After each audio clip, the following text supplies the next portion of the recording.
I used to hate EQing. Every time I used an EQ, I couldn't really tell if it made my mixes sound better or worse. I'd sit there tweaking knobs, second guessing every move, and wondering, is this even helping? For a little while, I didn't really get it, and no matter what I did, my mixes sounded flat. If this sounds like you, I understand, but after a lot of practice and consistency, it kinda just clicked, and the difference it made was unreal. I mean, just listen to this. This is my phone microphone with no EQing whatsoever, and this is my phone microphone with EQ. Insane difference. I'm gonna break it down in such a simple way so that you have complete clarity on when, where, and how to use it. And I'll even show you a few secret techniques. So before we go into anything else, we need to understand what an EQ actually does. An EQ or equalizer is a tool that lets you boost or cut specific frequency ranges in a sound. And you might be like, well, why would we want to boost or cut specific frequencies in a sound? Well, that's to create balance in your mix. We'll go over all of that in just a little bit, but first let's go over some of the controls here. This is the default parametric EQ in FL Studio. I'll do Ableton in just a little bit. There are many types of EQs. There's graphic EQs, parametric EQs. For the sake of simplicity, we'll just be focusing on parametric because they're very common. And you can see it has these bands here. Now we can left click and drag these up to raise a certain frequency range or lower it. So let's check that out.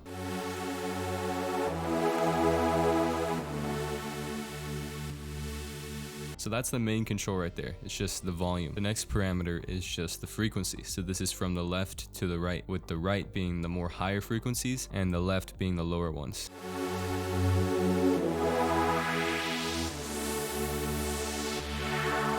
And then there's the Q, or the resonance, or the bandwidth, whatever you want to call it. It has many names. And this just controls how wide or thin the band is. So we can make it really sharp or really wide like this.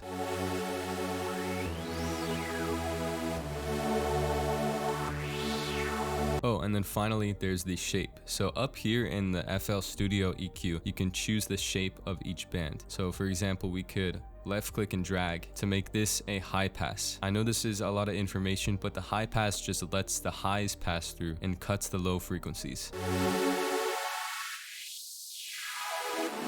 And then there's a low pass as well, which is the opposite. And like I said, you can choose the shape for each of these bands. Alright, now just a quick example for the Ableton users as well. It's the same thing. This is a track I just started working on. I'll play it real quick.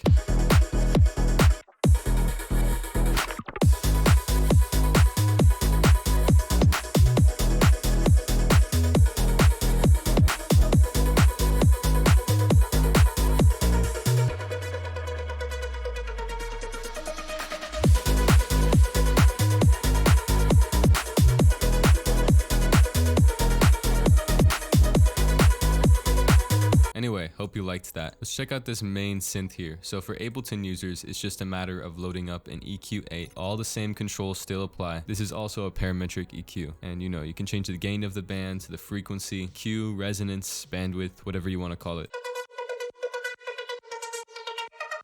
So that's how to use an EQ, right? You know the fundamentals, you know the controls, but why would we want to use an EQ? That's the most important question. So let's head to the whiteboard real quick, and I want to show you just a quick drawing. Okay, so why would we want to use an EQ? At least this is how I kind of visualize it. So let's say you have some sounds in your track, like a bass, for example. So this right here would be your bass sound. Let's also say you have some synth chords or something like that. So this is the synth chords. But here's the thing. If we look at these sounds both on like a spectrum, this bass sound is of course going to have a lot of lower frequencies or bass frequencies over here, and possibly a little bit of mids and stuff. And these synth chords are most likely going to have a lot of mids, but maybe a little lows as well. And the thing is, if we look at these two, the synth chords have a little bit of low end, and this is going to clash with the frequencies of this bass. And sometimes the mid frequencies of your bass, depending on what type of instrument it is, might clash with the mids of the synth chords. And so how do we solve that? How do we fit these two together? Well, of course, we're going to use an EQ. So we'll cover this in a little bit more detail later. But for example, we might take one of the EQ bands and make it a low pass so that it completely cuts out all of the lower frequencies here. And once we do this, now we have all this room for the bass frequencies to breathe in the actual bass instrument. And in the bass, just for an example, there might be a lot of presence in the higher mid frequencies up here. And so we might take one of the EQ bands and lower it, so that way the synth chords have a little bit more room to breathe over here. I know this is a visual example, but do you see how we're just kind of fitting these two together like a puzzle? So EQing your full song with like 50 instruments, for example, is just like taking a bunch of jumbled up puzzle pieces and fitting them together. So now let's look at some practical examples. This has been my life for the past 9 years.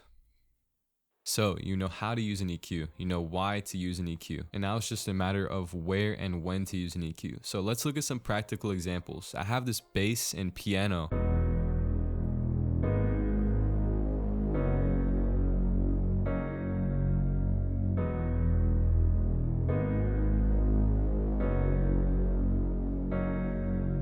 And the first step of using an EQ is to just find sounds that complement each other. Focus on your sound selection first. Don't just go applying an EQ on every sound to solve the problem before it even happens. You need to make sure you have the right pieces of the puzzle, right? If you take some random jigsaw puzzle set, right? And then you take another completely different set with a completely different picture, and you try and put those two puzzles together with completely different pictures, it's not gonna fit. It's gonna look very weird. The same thing applies here. So make sure you have the right puzzle pieces first. That's sound selection. I would say these fit pretty well together. Let's check them on the EQ. So this is the EQ on the piano, and this is on the bass. Let's see.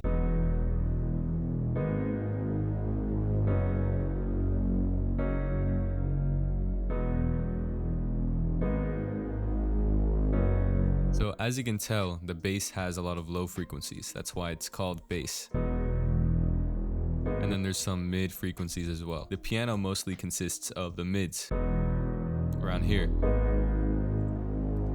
Now, like I said, we want to make sure these two fit together like a puzzle. So the bass has a lot of low frequencies and the piano has some. These can clash and sound muddy and like very boomy, right? And so pretty much every instrument that isn't a bass, we want to cut the bass frequencies out of. That way they don't clash. So I'm gonna make this a low pass and make this more steep. Now, if you're newer to music production and mixing and stuff like that, you probably won't hear much of a difference at all. And so really quickly, I'll just turn up the bass notes on this piano and maybe even duplicate it an octave down just to really show you what it sounds like. So now the piano and the bass are really going to be clashing in these lower frequencies.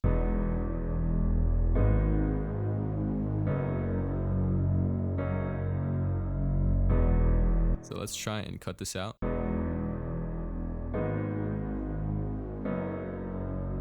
Do a little before and after.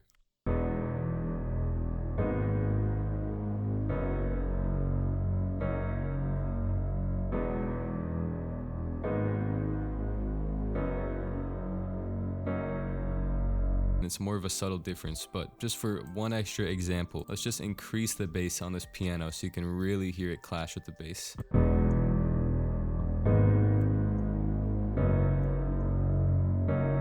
Let's cut it out.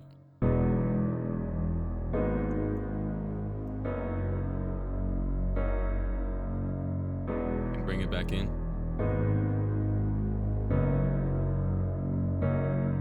So you hear how those frequencies build up and it gets really muddy. So we're fitting them together like a puzzle. Let's try and add something else. All right, so I added a quick guitar.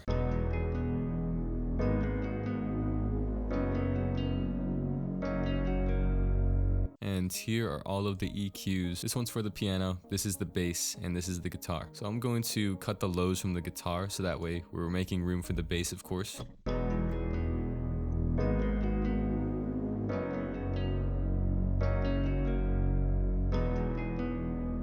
And now that we're getting more sounds in the mid frequencies, specifically the guitar and the piano, we can start working on those. So the most common technique with an EQ is just to boost one of these bands here and sweep through the sound and then cut the frequencies you don't like. So we can do these ones right here and then those, and there's a problem with this. I'll show you in a second. And then these ones, these are really muddy. And just for good measure, let's sweep through one more time. Like that. Now here's the thing, if your EQ looks like this, probably 95% of the time you're doing something wrong. This is just completely destroying the character of the sound with no real intention. We're kind of just sweeping through, finding stuff that we don't like, and then just cutting it out. And the thing is, no matter what you do, if you boost a certain frequency, it will probably sound bad in the mix no matter what. We also want to be careful with how much we cut or boost. Usually no more than 5 decibels, that could be safe, but it really depends on the situation. Every scenario is different. And sweeping through and finding harsh frequencies can still be a good technique, but there's another technique that I actually got from In The Mix, full credit to him, where instead you cut and then sweep through. Find out when the mix sounds better and then find which frequencies to cut.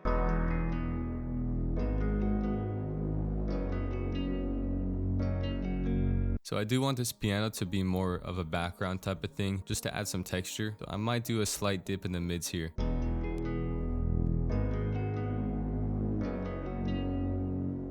Yeah, I really want that guitar melody just to be a little bit more present, and we're making a little bit of space for that. If I wanted it to be the opposite, where the piano is more present, I might do this, just kind of dipping some of the body of the guitar and some of the presence.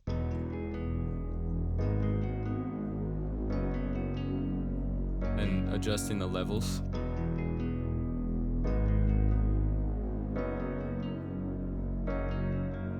And by the way, I want to clear something up. Sound design is completely different from mixing. So if you wanted to have a bunch of notches like this in your EQ because you're doing some crazy sound design dubstep bass or something, then that's fine. It's okay to break the rules. But during mixing, if your EQ is looking something like this, it's probably not good, because I can just tell that this is going to destroy the character of the sound. Alright, so another practical example. This is a project I made in 2021. It has vocals, but for the sake of this video, I'm going to disable the vocals. And we can see there's a bunch of these bell sounds. I'll play the intro.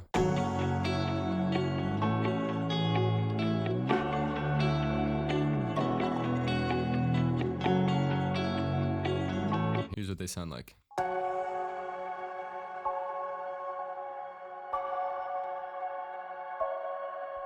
Now, specifically on this ping here, you can see that I lowered the fundamental peak of the sound. Usually I wouldn't do this, but I found that it just helps it sit better into the mix a little bit more. So if I really boost it here, you can hear it's really sharp. If we dip it a little bit,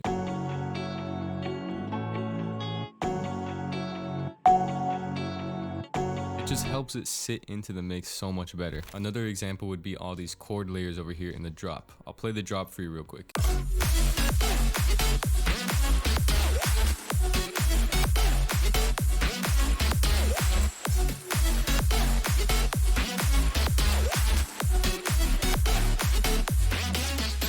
Now there's 3 layers here. We have this one, and then this one.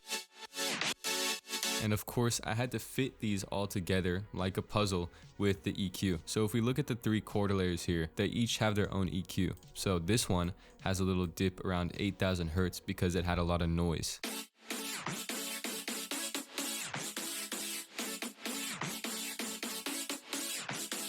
This one has been dipped around 3,600 hertz. There's just very harsh frequencies right here, and each of these layers were building up there, so I wanted to remove that. And in layer 3, it's the same thing. So all together, they're built to work together. Alright, so back to Ableton. Of course, I played this track earlier.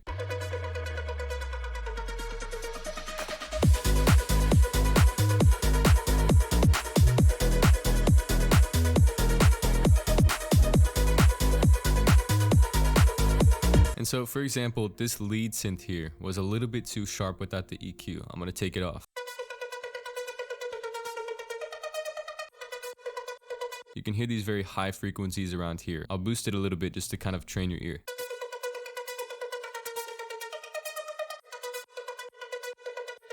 Those very sizzly frequencies. And so I decided to just low pass this lead, like this.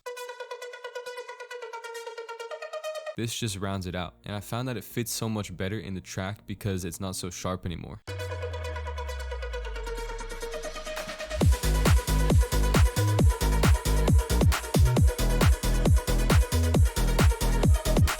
Very subtle difference, but we're just fitting it into the track. Same with this other layer.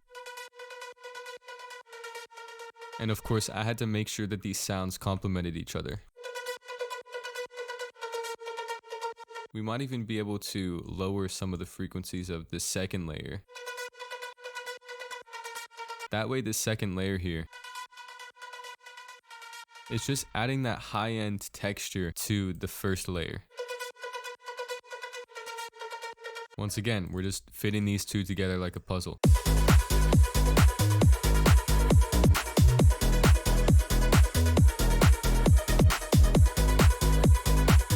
You can see that even in these atmosphere layers here, I've lowered some of these mids here, like that. And that's because with all of these atmosphere layers like this one, same thing, and even this one, there's going to be a lot of buildup in that mid-range, and we want to make sure to take care of that. Fit it into the mix so that it sounds more clean. All these subtle differences just really clean everything up. Thank you so much for watching. I really appreciate it. This is just kind of a crash course on EQ, and I might make some more detailed videos later. If you think I'm cool, please subscribe. It would help me a ton. And if you want to work one-on-one with me, you can check the link in the description. Is there anything else I want to say? Yeah, just go apply this right now. Just completely click off the video or subscribe before you do. Then completely click off the video and go apply these principles we just spoke about into one of your projects so that it just sticks in your brain forever. It'll help a ton, trust me. Anyway, make music now and you'll thank yourself later. Peace.